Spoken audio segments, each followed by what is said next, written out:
Hi అండి. పాలకోవా ఇష్టం లేని వాళ్ళు ఎవరైనా ఉంటారా చెప్పండి కదా. అందరికీ చాలా చాలా ఇష్టమైన స్వీట్ ఏదైనా ఉందా అంటే అది ఖచ్చితంగా పాలకోవానే అయి ఉంటుంది. మనకు సాధారణంగా పాలకోవా అంటే బేకరీ షాపుల్లోనూ స్వీట్ షాపుల్లోనూ దొరుకుతుంది. కానీ ఒక ఊరు మొత్తం పాలకోవానే దొరుకుతుందండి. మీరు విన్నది నిజమే. ఒక ఊర్లో మొత్తం ఓన్లీ పాలకోవా మాత్రమే తయారు చేస్తూ ఉంటారండి. అది ఎక్కడో కాదు, కర్నూలు డిస్టిక్ తడకనపల్లి అనే గ్రామంలో అన్నమాట.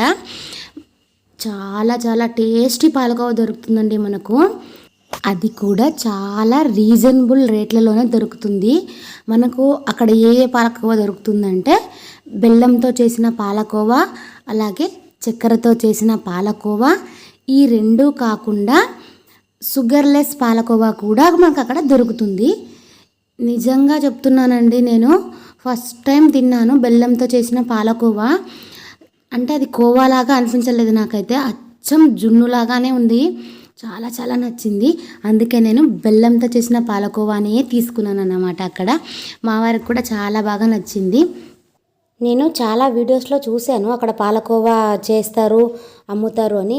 కానీ ఎప్పుడూ అక్కడికి వెళ్ళి తీసుకున్నదే లేదు. ఫస్ట్ టైం అక్కడికి వెళ్ళి వాళ్ళు ఎలా చేస్తున్నారో చూసి మరీ తీసుకున్నామండి. అలా వేడివేడిగా పాలకోవా తింటూ ఉంటే అచ్చం అమృతమే అనమాట. అంత బాగా నచ్చింది నాకైతే. ఇంకా మాతో పాటు మా పెద్దమ్మ వాళ్ళు, పిన్ని వాళ్ళు అందరూ కూడా పాలకోవా అయితే తీసుకున్నారు. వాళ్ళకు కూడా చాలా బాగా నచ్చింది. అందుకే నేను అడిగాను అనమాట వాళ్ళని, మళ్ళీ అలా కాల్ చేసి ఆర్డర్ ఇస్తే పంపిస్తారా అని. కానీ తను కరెక్ట్గా నాకు ఆన్సర్ అయితే చెప్పలేదండి. అంటే మనకు దగ్గరలో ఏదైనా బస్ సర్వీస్ ఉంటే అలా అయితే పంపించగలము అని చెప్పింది. ఇంకేం చేస్తాం, ఇంకా అంతే. ఇంకా కావాలంటే అక్కడికి వెళ్ళి తీసుకోవాలన్నమాట. ఒకవేళ మనకు దగ్గరలో అలా ఏమైనా అక్కడి నుంచి బస్ సర్వీస్ ఏదైనా ఉంటే ఖచ్చితంగా పంపిస్తాము అని చెప్పింది. తనకు క్లారిటీగా తెలీదు పోస్టు గురించి వాటి గురించి అని చెప్పింది అనమాట అక్క. అలాగే డైలీ ఎన్ని కేజీలు చేస్తారో అని అడిగాను.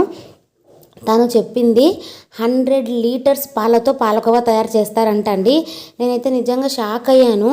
డైలీ అంత పాలకోవా మీకు సేల్ అవుతుందా అక్క అని అడిగాను. తను చెప్పింది బయట వేరే వేరే షాపుల నుంచి వీళ్ళకు ఆర్డర్స్ ఎక్కువగా వస్తూ ఉంటాయంటండి. అందుకే డైలీ అంత పాలకోవా తయారు చేస్తారంట వీళ్ళైతే. ఇంకా వీడియోలో చూస్తే మీకు అర్థమైపోతుంది అక్కడ నా ఫీలింగ్ ఏంటో. అక్కడికి ఏదో నేనే కష్టపడి పాలకోవా తయారు చేసినట్టు ఫీల్ అయిపోయాను అన్నమాట కాసేపు అయితే. మరి ఇంత స్వీట్గా స్వీట్ న్యూస్ చెప్పినందుకైనా మీరు సబ్స్క్రైబ్ చేసుకోవాలి కదా. అలాగే వీడియోకి ఒక చిన్న లైక్ చేసి వీడియో ఎలా ఉందో కామెంట్ కూడా చేయండి.